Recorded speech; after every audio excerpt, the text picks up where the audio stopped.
Quero convidar você a abrir sua Bíblia. 1 João, capítulo 2.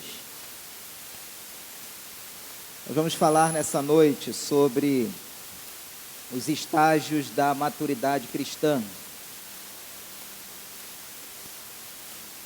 Os estágios da maturidade cristã.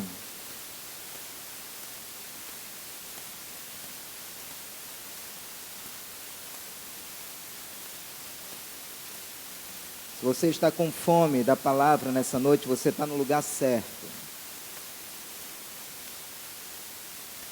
Se você deseja manifestar Jesus através da sua vida, você está no lugar certo nessa noite.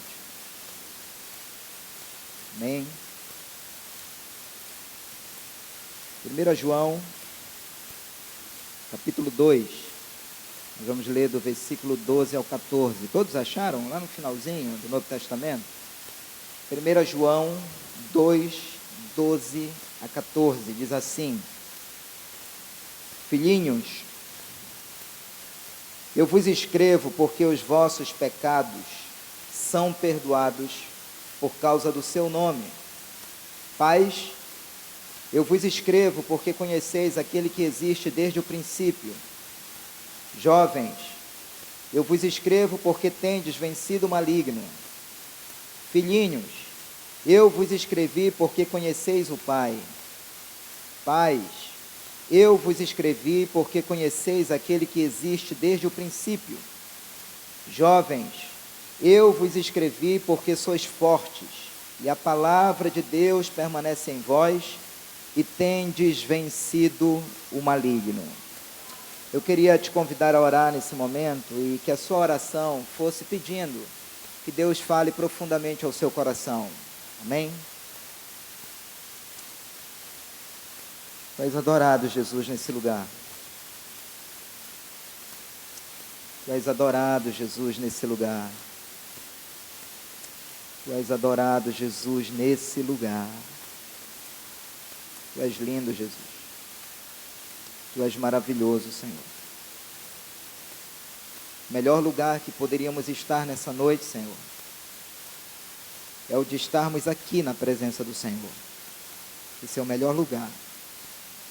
Ouvindo sobretudo esta palavra que a cada dia tem sido um instrumento de cura, de libertação, de restauração, de conversão, Senhor, para o nosso coração. Jesus, que isso nos maravilhe nessa noite, Senhor. Que isso nos maravilhe nessa noite, Senhor. Que vejamos esse momento aqui, Senhor, como um momento de tamanho privilégio. Quando aqui, nessa noite, nossa vida corre o risco de nunca mais ser a mesma. Espírito Santo, gera essa expectativa no nosso coração pela palavra do Senhor. Que essa palavra seja a nossa maior riqueza. Que essa palavra seja o fundamento das nossas vitórias diárias. Que essa palavra seja a nossa maior paixão. Que essa palavra seja a nossa razão de viver. Que essa palavra seja o motivo da nossa canção. Que nunca, Senhor, incorramos no erro de comparar esta palavra com a prata e com o ouro deste mundo.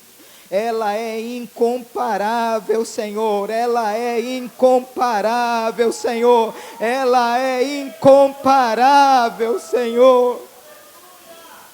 Porque não se trata de um livro qualquer. É a própria vida do Senhor. É a vontade expressa do Senhor. Tua palavra mesmo diz, Senhor, conhecereis a verdade e a verdade vos libertará. Tu és a verdade, Jesus, Tu és o verbo que se fez carne. Tu és o verbo que se fez carne. Nós estamos orando, Senhor, insistentemente, profetizando, que esse segundo semestre, Senhor, será um mergulhar na Tua palavra como nunca antes, e eu publico isso sobre os céus da nossa cabeça nessa noite, Senhor, dizendo: queridos e queridas, se prepare para um tempo de um profundo conhecimento da palavra nesses dias. Nós declaramos, Senhor, que nada nos atrairá nesses dias mais do que a Tua palavra. Nós declaramos isso, Senhor, que vamos viver esse tempo em que vamos nos agarrar à Tua palavra, esse tempo em que vamos mergulhar na Tua palavra, esse tempo, Senhor, em que nada no reino do Senhor será mais apaixonante para nós do que a palavra do Senhor. Espírito Santo, esse momento é todo Teu. Glorifica Jesus nesse lugar, Espírito Santo. Glorifica Jesus nesse lugar, Espírito Santo. Que esse lugar se encha da glória do Senhor, que esse lugar se encha da unção do Senhor. Não há nada que nos atrai neste lugar que não seja a Tua palavra. Tu és a única atração deste lugar, Jesus. Tu és a única atração. Nós estamos aqui por Ti e para Ti, Pai. Nós estamos aqui por Ti e para Ti. Espírito Santo, nós Te entregamos cada pessoa que aqui está, e que não saiamos as mesmas pessoas desse lugar, em nome de Jesus, em nome de Jesus, em nome de Jesus, diga amém.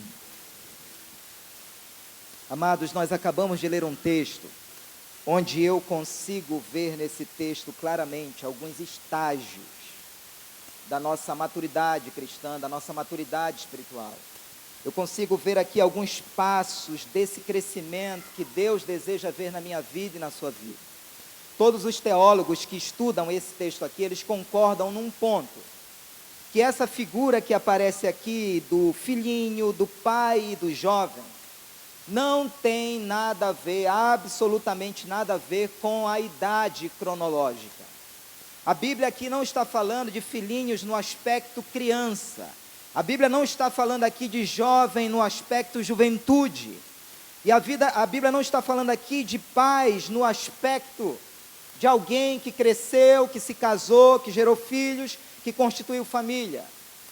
A Bíblia está usando essas três figuras aqui para demarcar um crescimento espiritual que precisa acontecer na vida de cada um de nós. Eu posso ouvir amém? O que significa, pastor, maturidade? No aspecto natural da vida, geralmente se fala que alguém é maduro quando alguém é responsável na vida. É aquela pessoa que cresceu, é aquela pessoa que está trabalhando, é aquela pessoa que graduou, é aquela pessoa que paga as suas contas. Na vida natural, na vida normal, se diz que uma pessoa é madura quando ela consegue desempenhar esse papel de responsabilidade. Mas no âmbito espiritual, pastor, o que significa maturidade espiritual? Eu defino maturidade cristã, maturidade espiritual, na vida de um crente que já consegue manifestar o caráter e a vida de Deus. Eu diria que você é um crente maduro, eu diria que você é um crente amadurecido na medida que eu começar a ver você manifestando o caráter e a vida de Cristo. E isso, queridos, não tem nada a ver com tempo de igreja.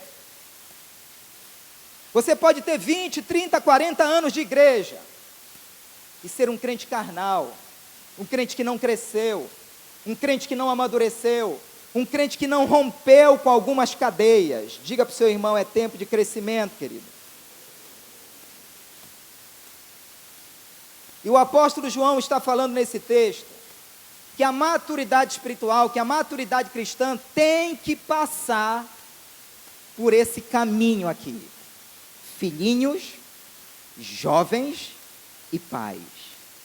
Quero ouvir esses três estágios, essas três palavrinhas. Vamos lá? Mais alto.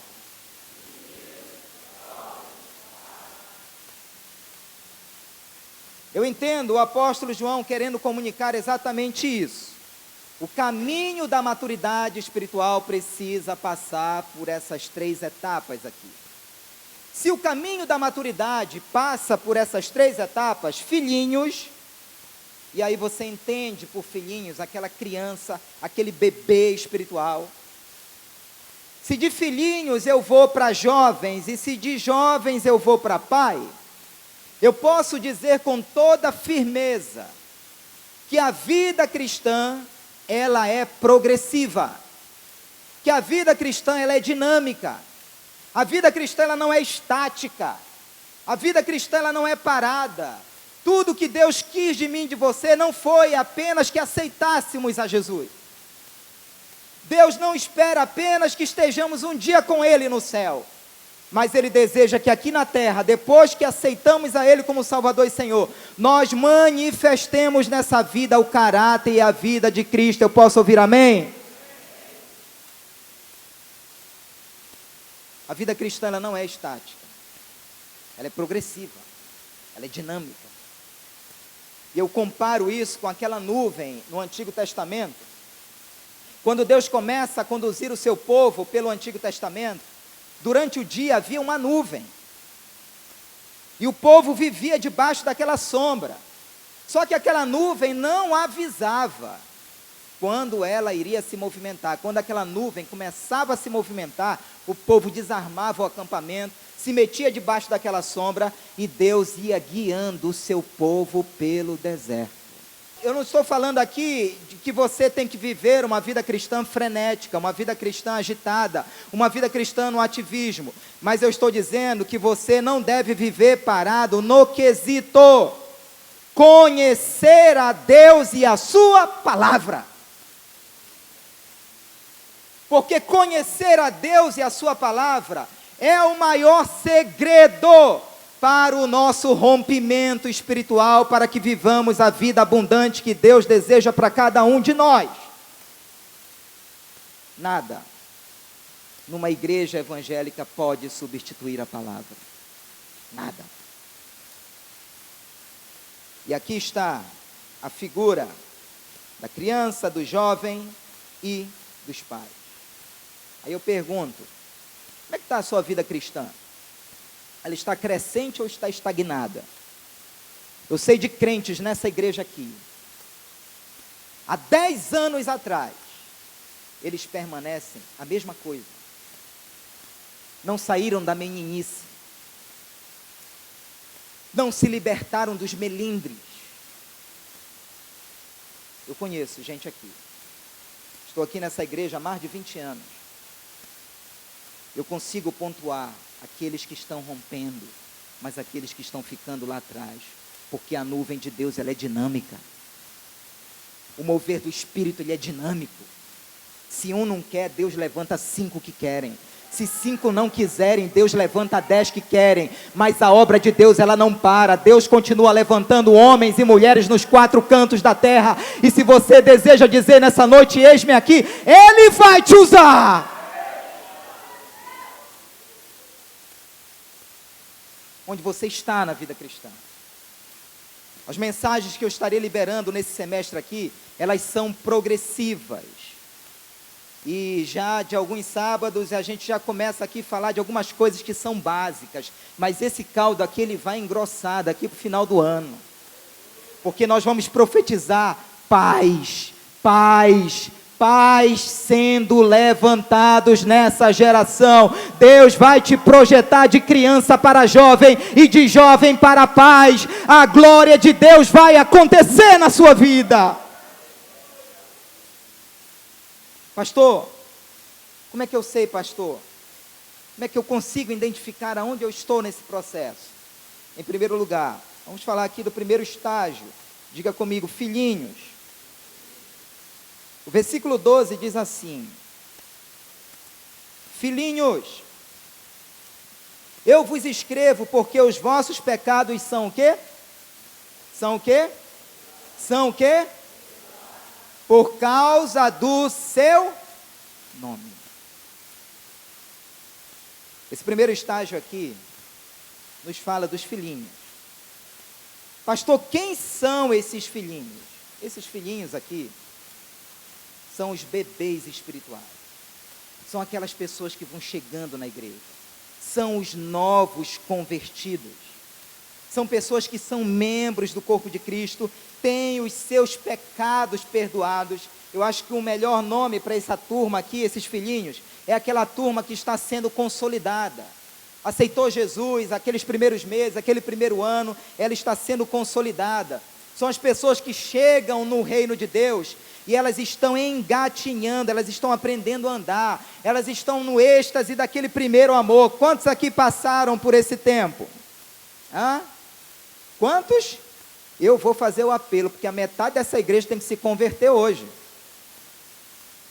Queridos, porque todo mundo começa assim, no reino de Deus. Ninguém começa maduro no reino de Deus. Ninguém começa crescido no reino de Deus. Ninguém começa como um gigante na fé no reino de Deus. Todo mundo nasce no reino de Deus, como um bebê. E quem começou assim no reino de Deus? Ok, ainda vou fazer o apelo.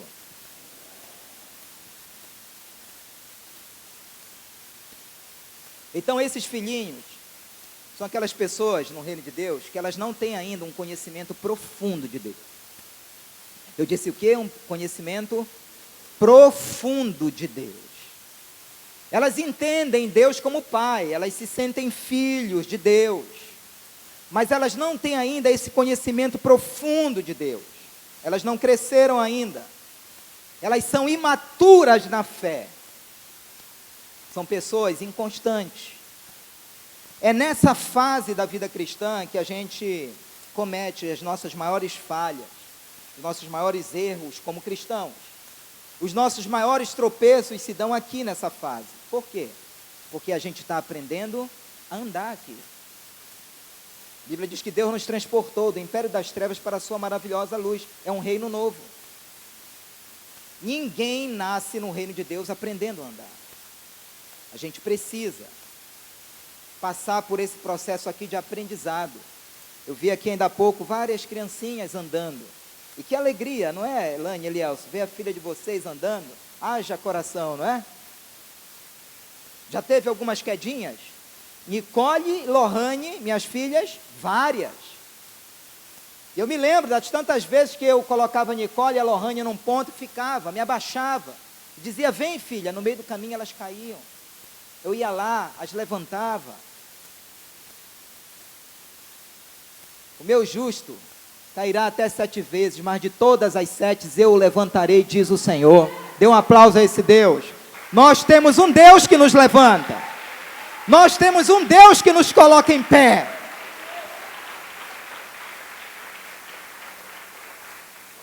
Agora veja, o que mais um filhinho precisa saber nessa fase aqui? Isso é poderoso. Porque se no início da sua vida cristã você não entendeu isso, você vai ter que voltar ao filme. Você vai ter que voltar lá atrás. Você vai ter que se arrepender pelas suas tentativas de querer ser justificado diante de Deus pelo seu próprio esforço. O que mais um filhinho precisa saber nessa fase? O texto diz, ele precisa saber nessa fase que os seus pecados são perdoados. Eu diria que essa é a maior ou uma das maiores descobertas na vida de um novo convertido, saber que os seus pecados já foram perdoados. Diga amém! Porque isso é libertador. Isso é poderoso. Você caminhar na vida cristã, sabendo que os pecados que te separavam de Deus, que os pecados que te tornaram inimigo de Deus, que os pecados que ofenderam o coração de Deus, que os pecados que desonraram a Deus, esses pecados, eles estão perdoados. Havia uma lista, mas Jesus pagou o preço, e essa lista, ela não foi apenas limpa, essa cédula foi rasgada. Não há mais condenação para aqueles que estão em Cristo Jesus. Se você recebe isso, diga amém, diga aleluia, dê um aplauso a Ele, libere um grito de liberdade, aleluia! Somos livres.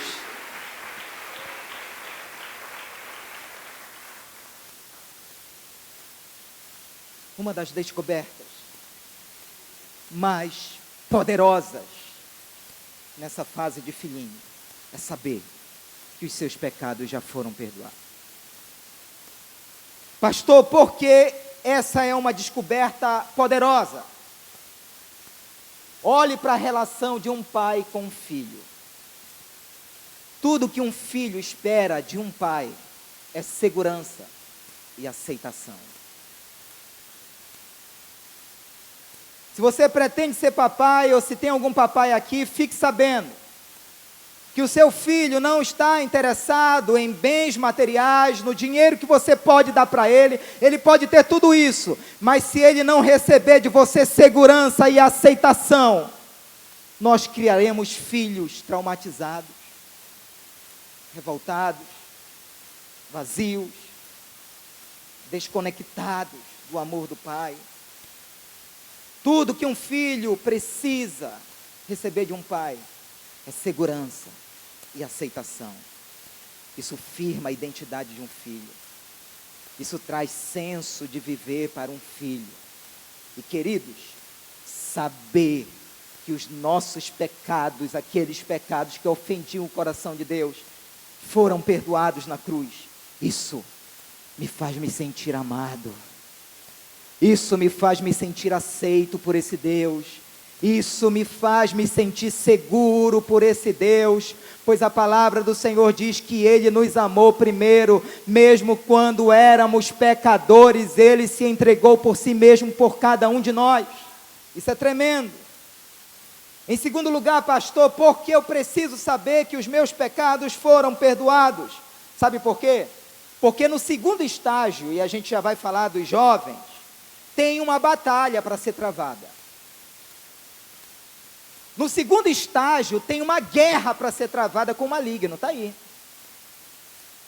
E se nesse segundo estágio de jovens, você caminhar com a convicção de que não foi perdoado ainda, você se tornará uma presa fácil na mão do inimigo. Quantos estão entendendo? É um estágio chamando o outro. Você não vai viver esse estágio de jovem, eu não falo do aspecto cronológico aqui.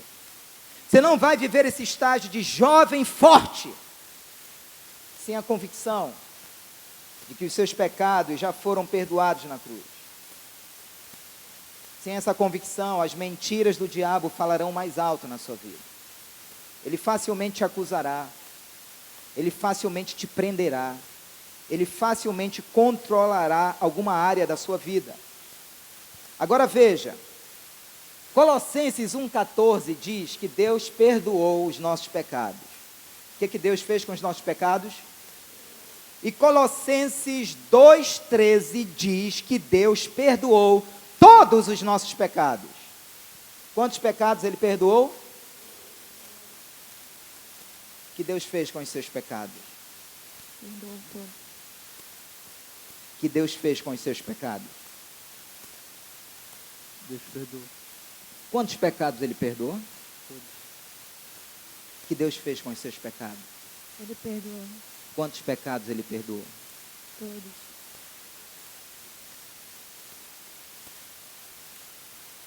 A sensação de liberdade quando as acusações vêm na mente, através da palavra. O que Deus fez com os seus pecados? Foram perdoados. Quantos pecados Ele perdoou? Muitos. Todos.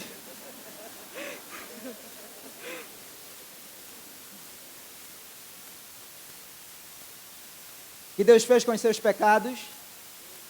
Quantos pecados Ele perdoou? os pecados que possivelmente você venha a cometer mês que vem? Perdoados. Já foram todos perdoados. Como é que você sabe disso? Pelo sangue de Jesus, pela palavra dele.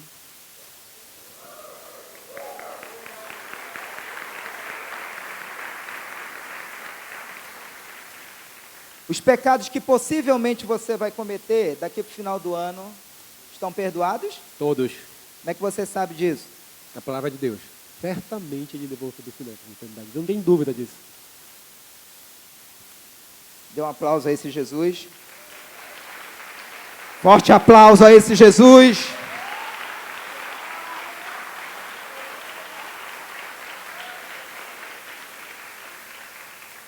Caminhar com a convicção de que seus pecados foram perdoados é algo poderosíssimo no reino espiritual. A gente não vai entrar nessa questão, mas durante o semestre a gente vai trazer uma mensagem específica sobre isso, para que você entenda que Deus não está preso ao tempo cronos. Deus está preso ao tempo kairos e não ao tempo cronológico.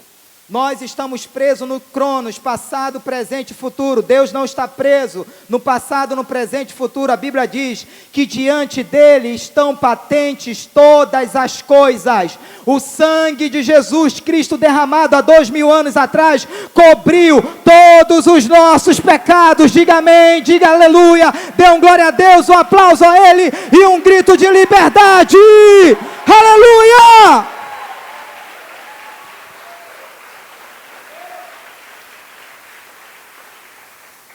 Se os seus pecados de amanhã não foram perdoados ainda, significa dizer que o sacrifício de Jesus na cruz não foi perfeito. Significa dizer que é necessário que haja um outro sacrifício para esses pecados, mas não é assim. O sacrifício de Jesus, ele foi perfeito. Perfeito. Mas essa matéria vai ficar para uma outra ministração. Hebreus 5, 13 a 14 diz assim: ora, todo aquele que se alimenta de leite ainda é criança e não tem experiência na palavra.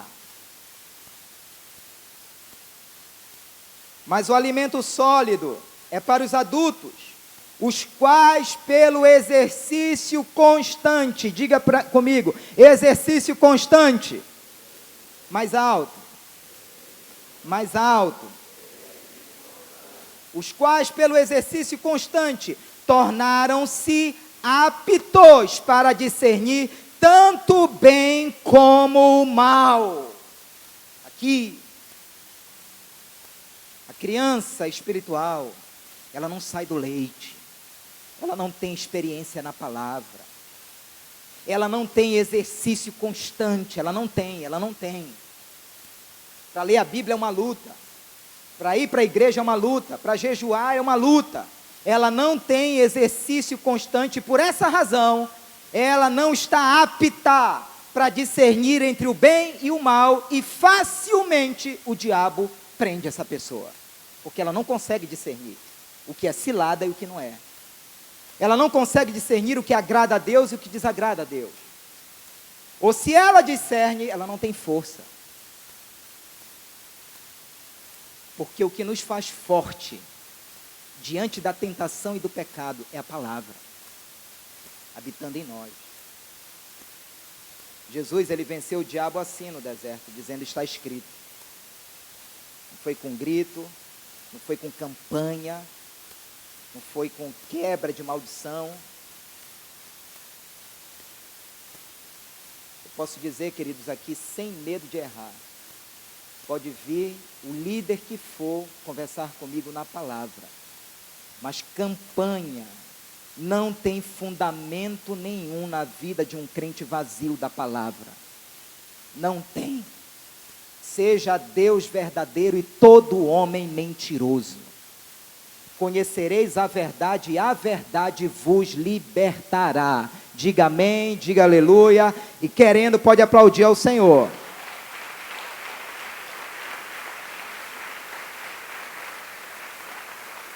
Aí não consegue discernir entre o bem e o mal. É por isso que nós vamos fazer esse investimento aqui, amado. Porque nós estamos convencidos de que se você não estiver permanecendo na palavra, você é um crente fraco. Primeira luta na sua vida, no mundo, diante das circunstâncias, você desaparece da igreja, desaparece da célula e do discipulado, porque você é um crente fraco.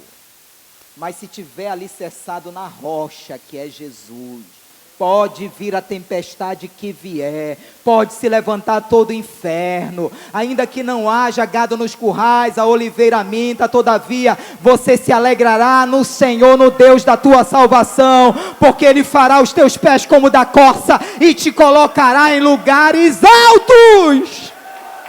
Aleluia!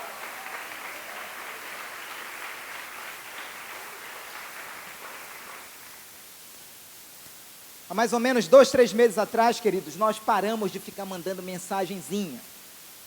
Porque às vezes Tainá passava aí, Tainá está aqui? Tainá passava aí a semana toda mandando uma média de 500 a 700 mensagens para os crentes virem para a igreja. O Espírito Santo me repreendeu dizendo não. A motivação desses crentes precisa ser Jesus. Se não for Jesus, querido, cansa, dá muito trabalho, dá mais coatinho desse jeito. Cansa, querido. Cansa, é canseira. Sabe por quê? Porque tem crente que ainda não saiu da mamadeira. Ele quer a chuquinha, bota pastor a chuquinha.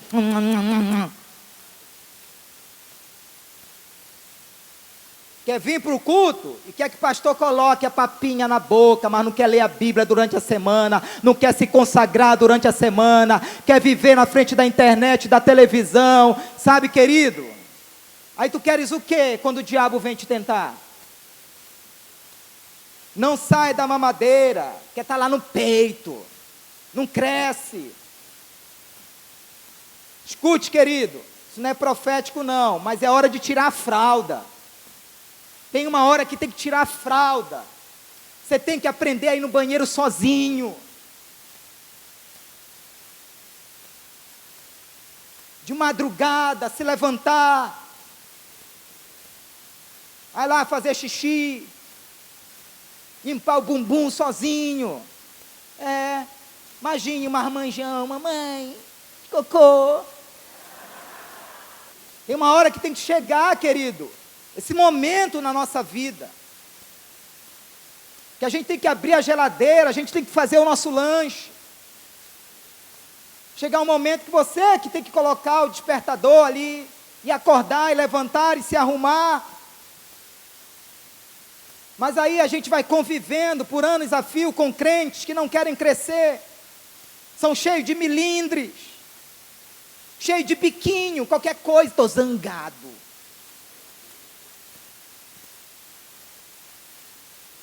De puxar tudo quanto é dente de leite. Bora, muda essa linguagem aí, está na hora de crescer. Que é assim, querido. Quando você não obedece os processos, vai atrofiando. Uma criança que por muito tempo fica ali com a fralda, com a mamadeira, vai tendo complicações, até na dentição, até no seu emocional, no seu psicológico. Temos que crescer. Efésios, a Bíblia nos empurra para esse crescimento. Efésios 4,14, chega a dizer assim: para que não sejamos como meninos, agitados de um lado para o outro, e levados ao redor por todo o vento de doutrina. Tem crente assim no reino de Deus, menino. Chega um movimento novo na cidade, ele abandona a congregação, ele está ali, porque ele é levado por todo o vento de doutrina. Ele não sabe quem ele é em Cristo, porque não cresce. Aí 1 Coríntios 13:11 diz: quando eu era menino, falava como menino, pensava como menino, raciocinava como menino, mas quando cheguei a ser homem, desisti das coisas próprias de menino. Querer ficar sendo paparicado, querido, é coisa de menino. Querer ficar chamando atenção é coisa de menino. Você não está no reino de Deus para ficar dando trabalho para os seus líderes. Você foi chamado para o reino de Deus para ser luz e sal nessa geração. 1 Coríntios 14, 20 diz: irmãos, deixe de pensar como crianças e sejam homens amadurecidos.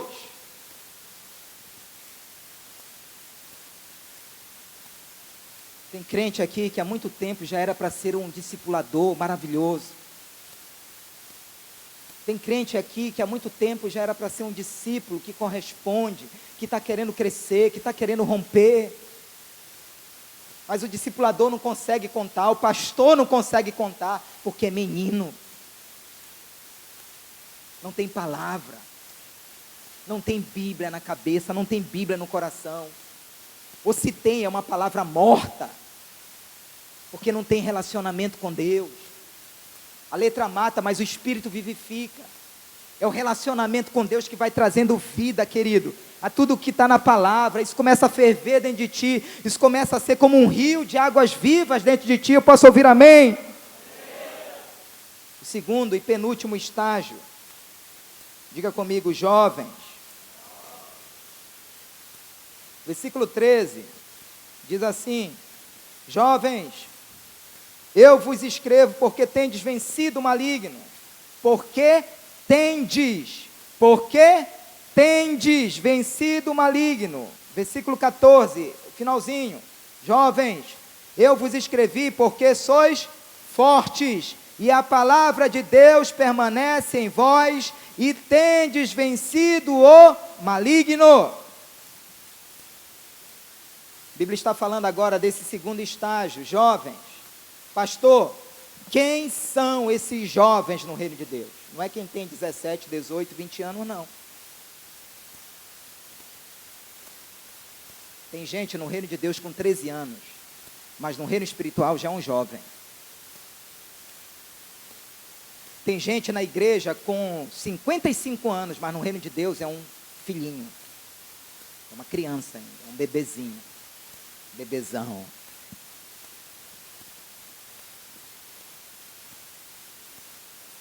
Esse jovem aqui, pastor, quem é esse jovem? É aquela pessoa que chegou no reino de Deus, conheceu o evangelho, aceitou Jesus, e ele já chegou cheio de fome. Ele já chegou, querido, cheio de sede. Eu quero isso para mim, eu quero viver isso. Ele se desenvolveu rapidamente no reino de Deus. Já vi gente chegando aqui na igreja, que com 5 anos, 4 anos já estava liderando célula, já tinha célula multiplicada, já tinha discípulo. Ele chega faminto. Irmãos, quando eu me converti, eu era tão errado, que quando eu comecei a ler o Novo Testamento, eu tinha a sensação de que Jesus ia voltar e não ia dar tempo de eu me consertar. Eu ia lendo, e eu ia ficando chocado. Meu Deus, eu ainda minto, meu Deus, ainda... Novo convertido, querendo me consertar, querendo agradar a Deus. E a sensação era que Jesus ia voltar e não ia dar tempo. E olha só, a Bíblia está dizendo que essa turma aqui se tornou o quê? Forte. Por que essa turma aqui se tornou forte? Porque a palavra de Deus habita neles, permanece neles. Isso não tem nada a ver em carregar uma Bíblia debaixo do braço, nada a ver. Nós estamos falando aqui de uma turma que vive o que está escrito na Bíblia. Aquilo que ele lê, aquilo que ele vive é a mesma coisa. Ele permanece na palavra e a palavra permanece nele. E por causa disso, eles já vencerão o maligno. Como assim, pastor? Porque o maligno se vence com a palavra. É assim. O diabo não se vence com grito, é com a palavra. E não é dizendo assim, diabo, olha aqui minha Bíblia, é da sociedade bíblica, sai. Não é assim, hein? A Bíblia Thompson, olha aqui, diz tudo. Não é assim. Teve uma turma no livro de Atos que tentou expulsar demônio. O demônio olhou assim: o que tu vai querer? Eu sei quem é Paulo. E deu uma surra na galera.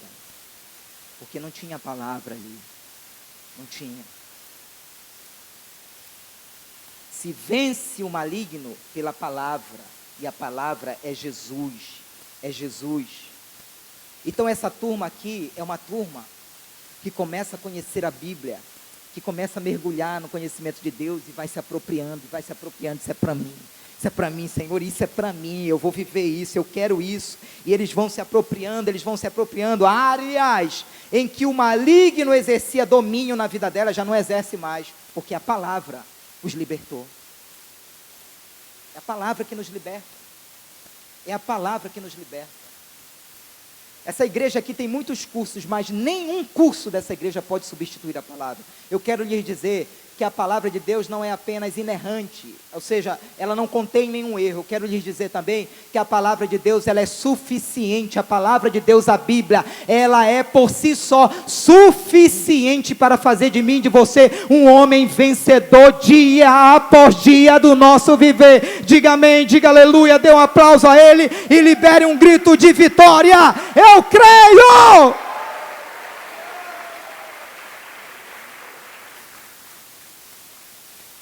E a área da nossa vida onde Satanás mais investe é na nossa mente. A gente vai falar muito sobre a mente aqui no segundo semestre. A mente é o campo de batalha onde Satanás dá início ao processo de tentação e de sedução e de aprisionamento. Só que essa turma aqui é vencedora nas batalhas da mente, porque eles estão cheios da palavra.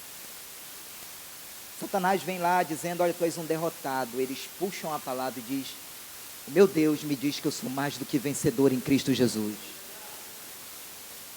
Esse crente aqui, quando por alguma circunstância ele peca, porque nós pecamos circunstancialmente, não mais por prazer, porque a velha criatura era por prazer, nós muito mais por uma circunstância, por um descuido, por uma falta de vigilância, e nesse momento o diabo vem para dizer que Deus não acredita mais em você, que você é um lixo, que você é podre, que você não presta. Aí você puxa 1 João 1,9, que diz que nós temos um advogado junto ao Pai, justo e fiel, que se nós confessarmos os nossos pecados, Ele é fiel e justo para nos purificar.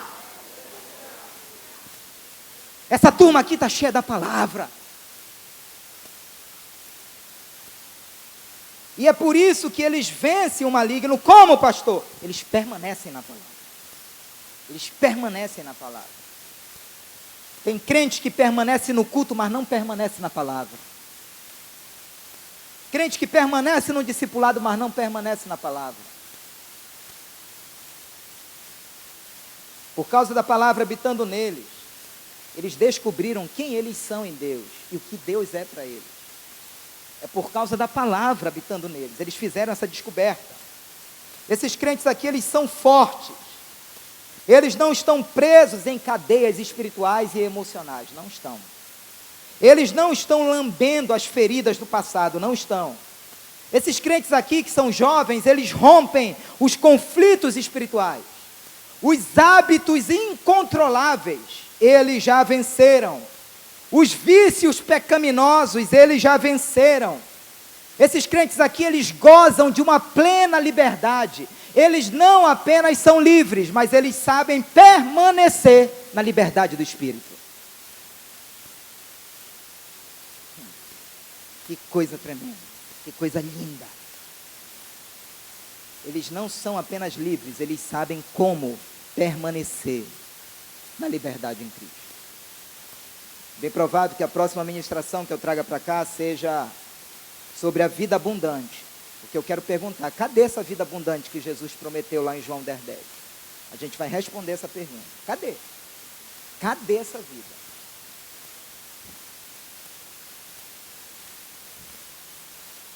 Essa turma aqui de jovens são ótimos discípulos. É gente que você pode contar no reino de Deus.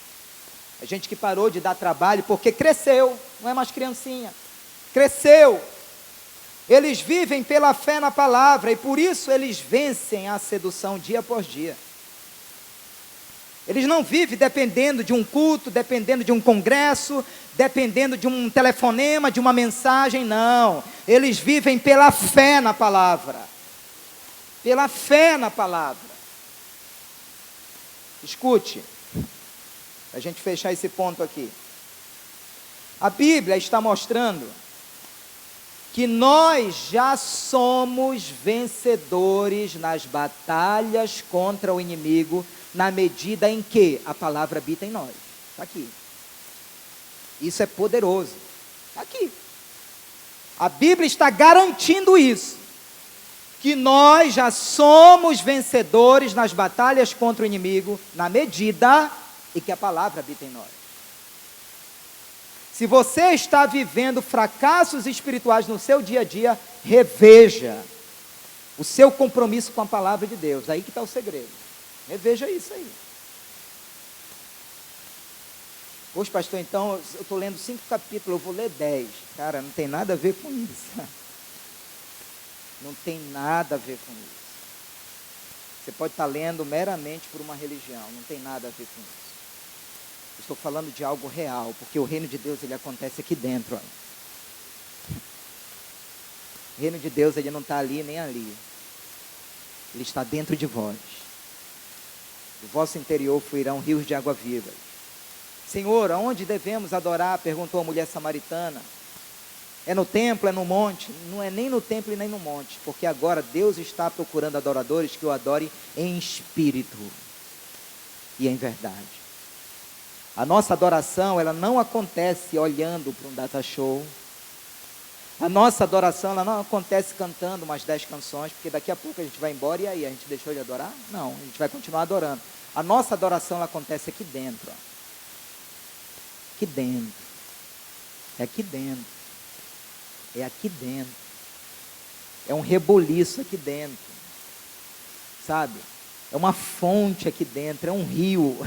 É uma fonte, você não tem como tapar a fonte, você não tem como fechar uma fonte.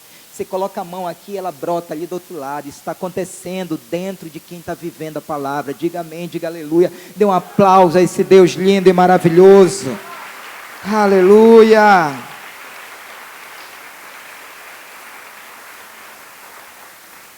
Então, os crentes que estão aplicando fé na palavra de Deus, eles estão vivendo uma vida vitoriosa sobre o diabo e sobre o pecado. O segredo é esse aqui, querido. Você pode passar a vida toda numa igreja evangélica fazendo campanha, você vai continuar como um crente derrotado. Porque o projeto de Deus é que você tenha vitória dia após dia. Pastor, eu estou enfrentando uma batalha na minha saúde. Você tem promessa na palavra. Reivindique. Reivindique. Reivindique. Você tem promessa na palavra. Vele. Vele. Vele pela palavra. Vele pela palavra. Posso ouvir amém? O terceiro estágio, para a gente terminar, está aí no versículo 13. Paz. Eu vos escrevo porque conheceis aquele que existe desde o princípio. Paz. Versículo 14. Eu vos escrevi porque conheceis aquele que existe desde o princípio. Esse terceiro e último estágio nos fala dos pais. Pastor, quem são esses pais no reino de Deus? Esses pais aqui foram os crentes que desenvolveram na vida cristã um relacionamento profundo e íntimo com o Senhor. Eles desenvolveram um conhecimento muito refinado de quem Deus é. Eles não estão mais na fase de crianças e nem de jovens. Eles estão agora num outro nível. Isso aqui é gente que exala Deus. Isso aqui é gente que você passa perto dela, ela está cheirando Deus. Isso aqui é gente que esse mundo não era digno de ter a pisada dessas pessoas aqui. São pais. Eles têm um conhecimento pessoal e profundo sobre Deus. Veja que a Bíblia diz 2 vezes, enfatiza 2 vezes. Porque conheceis aquele que existe desde o Princípio. Diga comigo, faz tempo. Olha só, porque conheceis aquele que existe desde o princípio. Isso aqui faz tempo. É gente que investiu tempo. Isso aqui não é um conhecimento raso. Nós estamos falando de crentes no reino de Deus com uma fé madura, consistente. Gente que persevera. Gente que tem um caráter aprovado. É gente que tem conhecimento de Deus. É gente que não brinca com as coisas de Deus. É gente que não banaliza com as coisas de Deus. É gente que está levando a Deus a sério. Nos seus negócios, no seu namoro, nas suas finanças. Pais espirituais nos falam de crentes responsáveis, compromissados, frutíferos, consolidados, fiéis. Esses aqui são ótimos discipuladores, são verdadeiros pais, são líderes de qualidade, são pessoas de Deus, é um homem de Deus, é uma mulher de Deus sério, é gente que quando fala alguma coisa cumpre, é gente que você pode contar para valer, é gente que é capaz de largar tudo, sabe, para se lançar no reino de Deus. Deus está sonhando, querido. Deus está sonhando com isso em relação a mim, em relação a você. O sonho de Deus é que você seja um pai no reino de Deus. O sonho de Deus é que você chegue nesse nível aqui. Escute só, quando eu li isso aqui, eu cheguei aqui a uma conclusão que o objetivo do nosso crescimento espiritual não é ter muitas células, não é ter muitos discípulos, não é ter uma mega igreja. O objetivo do nosso conhecimento espiritual é conhecer a Deus. Esses pais aqui, eles chegaram nesse nível de conhecer a Deus profundamente. É o segundo Adão nos trazendo, é o último Adão nos trazendo, não sei se é o último o segundo, mas é Jesus nos trazendo de volta ao conhecimento de Deus. Agora veja que a ocupação do filhinho é saber que os seus pecados foram perdoados. O relacionamento do filhinho é ter essa convicção, saber que Deus é pai, que ele é filho e tal. Já nos jovens, ele está naquela batalha espiritual, é na guerra e tal. Mas o pai não, ele já passou dessa fase de saber que os seus pecados foram perdoados. Ele já passou dessa fase de guerrear. Agora ele está mergulhado no conhecimento de Deus. É um outro nível de relacionamento. É como aquelas águas lá de Ezequiel que eu falei aqui, acho que final de junho. Aquela mensagem sobre Mefibosete, que a vida cristã ela não está boa enquanto as águas estiverem no tornozelo. O projeto de Deus para você na vida cristã não é que as águas do Senhor, do Espírito, estejam no tornozelo e nem no joelho. Pastor, mas já está no joelho, não está bom ainda, querido.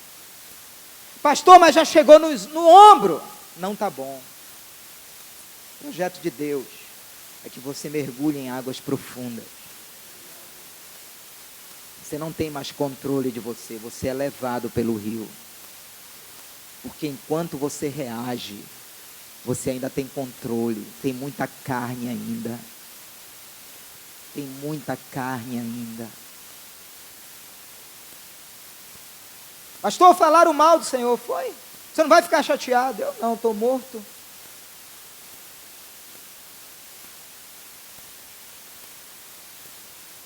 Você já morreu em Cristo?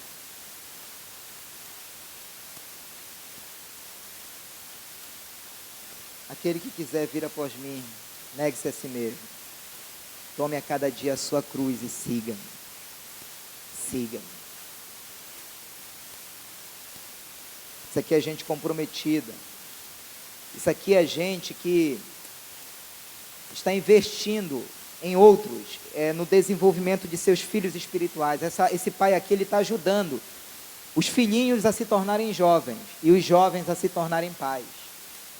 Ele está fazendo isso, ele está focado nisso. Escute, O maior fundamento da maturidade cristã, para a gente fechar, é conhecer a Deus e saber quem nós somos nele. Esse é o maior fundamento da maturidade cristã. É você conhecer a Deus e saber quem você é nele. Se você não experimentar a libertação do mundo, da carne e do diabo, você não poderá amadurecer completamente. A única chance de você vencer o maligno, o mundo, o diabo e a carne, é a palavra de Deus habitando em você. Eu pergunto, é desejo de Deus que nós amadureçamos? Sim ou não? Isso termino com o último versículo dessa noite, Efésios 4:13. Até que todos alcancemos a unidade da fé e do conhecimento do Filho de Deus, e cheguemos à maturidade, atingindo a medida da plenitude de Cristo. Então está aqui, amado. Maturidade não tem nada a ver com o tempo de igreja, com os cursos que você realizou, ou com a teologia que você tem. A maturidade tem a ver com aquilo que você se apropriou da palavra. A maturidade tem a ver com aquilo da palavra que flui na sua vida, que você vive intensamente. Quem é você? Filhinho? Jovem? Ou pai? Hoje eu quero orar para que Deus não permita que nós estagnemos na vida cristã. Eu quero declarar em nome de Jesus que Deus vai desatar o seu crescimento espiritual nesse segundo semestre como nunca antes. Pastor, mas você vai mandar uma mensagem? Não. Você sabe o caminho da igreja. Assim como a gente sabe o caminho do pecado, a gente sabe o caminho da igreja. Então esse lugar aqui, nesse segundo semestre, vai ser um lugar de vida, um lugar de libertação, um lugar de crescimento, um lugar de amadurecimento.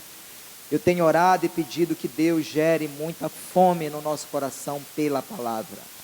Porque se não houver essa fome, esse lugar para você vai ser um lugar insuportável. Você vai vir para cá apático, você vai vir para cá sem vontade, você vai vir para cá frio, você vai vir para cá, sabe, até invocado. Mas eu quero te convidar a vir para cá com fome, com sede. Sábado que vem estaremos aqui. Diga aí para o seu irmão, queridos, é tempo de comer a palavra. É para ele, eu quero te ver aqui. Convide um amigo. Convide alguém que está distante, ligue para ele. Se você é um pai e deseja ser esse pai, se preocupe com alguém. Se preocupe com aquele filhinho que está afastado porque ele ainda não conseguiu romper algumas batalhas contra o inimigo.